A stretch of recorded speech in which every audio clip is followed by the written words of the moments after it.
એક સાધક ગુરુ પાસે આવેલો કે સાહેબ શું કરું? ક્રોધ એવો સ્વભાવ થઈ ગયો છે કે ઈચ્છું કે નહીં ઈચ્છું ગુસ્સો આવી જ જાય છે. ગુરુ પણ મજાના માણસ હતા.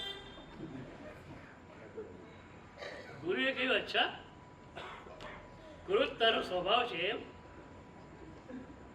તો ચલ જો હું 1 2 3 કહું છું. 3 કહું એ સાથે ગુસ્સો તારો બહાર ફાટી પડવો જોઈએ.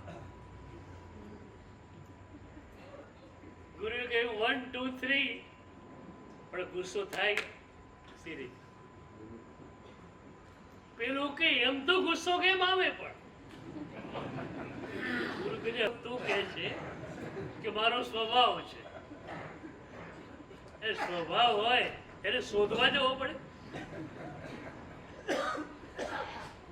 પાણીને ગરમ કરવું હોય તો ગેસ પર મૂકવું પડે, પણ ઠંડુ કરવું હોય તો ઠંડુ ઓટોમેટિકલી થવાનું. કારણ કે ઠંડુ રહેવું એ પાણીનો સ્વભાવ છે. તમારો સ્વભાવ શું? ઠંડા રહેવાનું કે ગરમ રહેવાનું?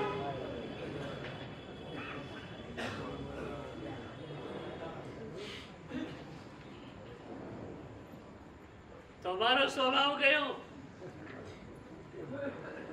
છૂટું પાડો.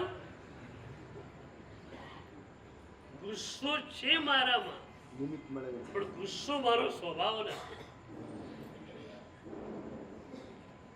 હું ગુસ્સો નથી, પણ મારામાં ક્રોધનો ઉદય થાય છે. એ વખતે હું અજ્ઞાનથી એ ઉદયમાં પડી જાઉં છું. ક્રોધ એ મારું સ્વરૂપ નથી.